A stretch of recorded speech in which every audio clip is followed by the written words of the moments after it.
Welcome to The Explainer. Today we're diving into something really powerful. It's a story about hidden trauma, and it comes from a diary that was only discovered after its author had already passed away. So, right at the beginning of this text, we get this one single sentence. And let me tell you, it sets a chilling tone for everything that comes next. It's this profound idea that really frames the whole story we're about to unpack. All right, so where does the story even begin? Well, it's not some distant memory. It starts right now, in the present, with this overwhelming sense of loss and a discovery that's about to change everything someone thought they knew about their best friend. I mean, just try to put yourself in this situation for a second. Your best friend is gone, and she leaves you a box with instructions not to open it until after she's died. Inside, a diary. This is so much more than just a diary, right? It's a confession from beyond the grave. It's the story Hanan can never tell while she was alive, and she's trusted it to the one person she truly considered her family. And that title, The Girl I Hid in My Cloak, it's just full of questions. Who is this girl, and why on earth did she need to be hidden? So, as the narrator opens that diary and starts reading, we get thrown, and I mean violently thrown, right into Hanan's childhood. And you realize very quickly this wasn't a home. No, this was a prison. And it was ruled by pure, absolute fear. Okay, so this chart just leaves it all out. The whole brutal power dynamic in this family. It's not really a family, it's a system of oppression. At the top, you've got the father, the tyrant. He's the source of all the cruelty. Then there's the eldest brother. Now, you'd think he'd be a protector, right? Nope, he's the jailer, basically his dad's enforcer. The mother, she's the silent sufferer, just trapped, totally powerless. And then, at the very bottom of it all, the youngest sister, the unseen, unheard victim. And this quote, wow. This makes it clear this wasn't just a father losing his temper once in a while.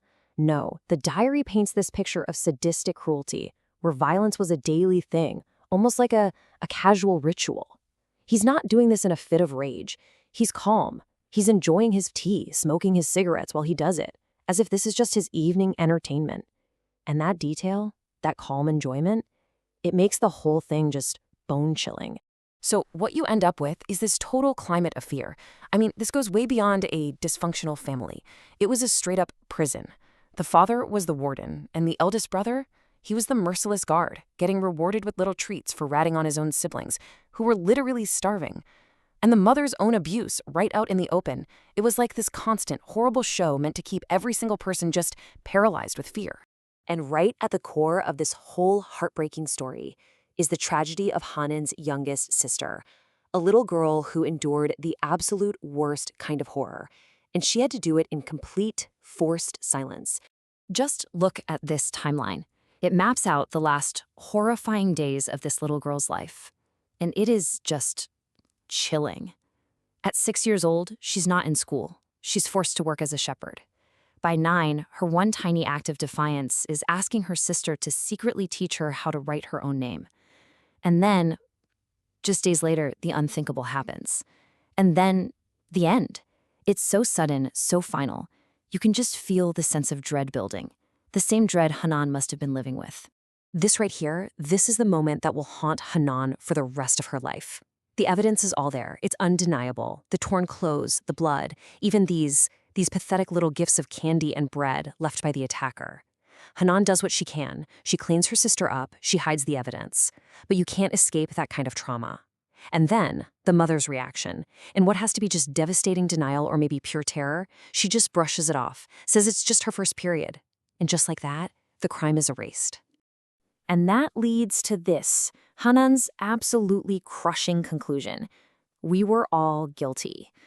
The guilt she feels, it's not just aimed at whoever did this. No, it's for everyone. It's for the family's silence, for the mother who chose not to see, for the father who built this terrifying world, and for herself, for not being able to save her sister.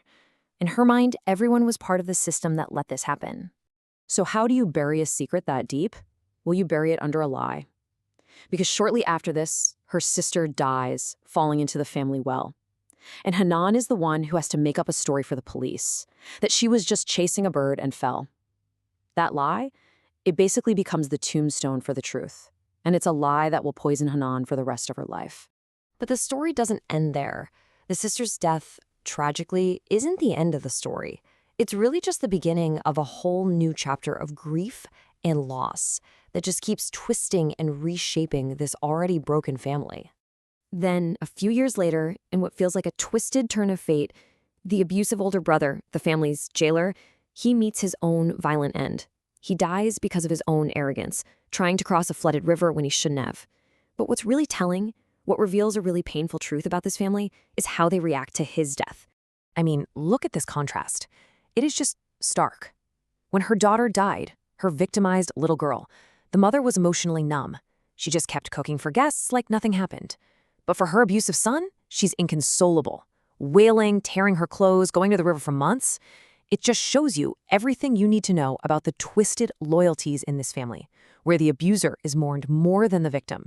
And for Hanan, this is pretty much the last straw. The weight of it all, her sister's trauma, her brother's death, her own crushing guilt, it all just becomes this unbearable burden. She was a brilliant student, but now she just collapses into herself. And she carries all these ghosts with her right into adulthood. And that brings us full circle right back to the present day. The narrator is holding this diary, and for the first time, she finally understands. She gets the source of that deep, unspoken sadness that just seemed to hang over her best friend their entire life. You know, all those little things, every weird behavior, every quiet moment of sadness, every wall Hanan ever put up, it all suddenly clicks into place. She wasn't just a private person, she was haunted. And this diary, it was her final act. It was her way of finally giving a voice to the little sister she tried so hard to protect, the girl she hid in her cloak, and maybe, just maybe, unburdening her own tormented soul in the process. And then you read this, and it's like another punch to the gut. This is maybe the final tragedy of it all. Hanan actually tried to get this story out there while she was still alive. She wanted the world to know, to bear witness. But the world didn't want to listen.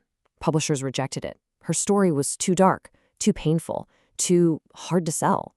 So she was silenced all over again.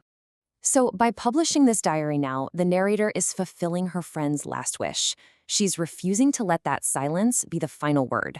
She's taking this private, hidden tragedy and turning it into a public statement against this kind of suffering, forcing all of us to look at the horrors that can hide behind closed doors. And really, it leaves us with a huge question, doesn't it? What is our duty to the stories that get left behind? What's our responsibility when we're the ones left to tell them?